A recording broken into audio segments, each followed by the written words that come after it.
You are looking at Julian's pronunciation guide, where we look at how to pronounce better some of the most mispronounced words in the world, like this other curious word. But how do you say what you're looking for today?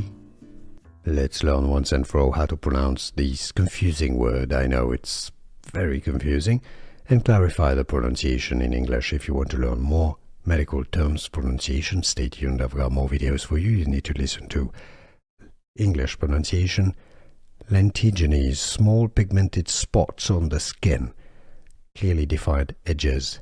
Lentigines. That's the plural of lentigo, lentigines.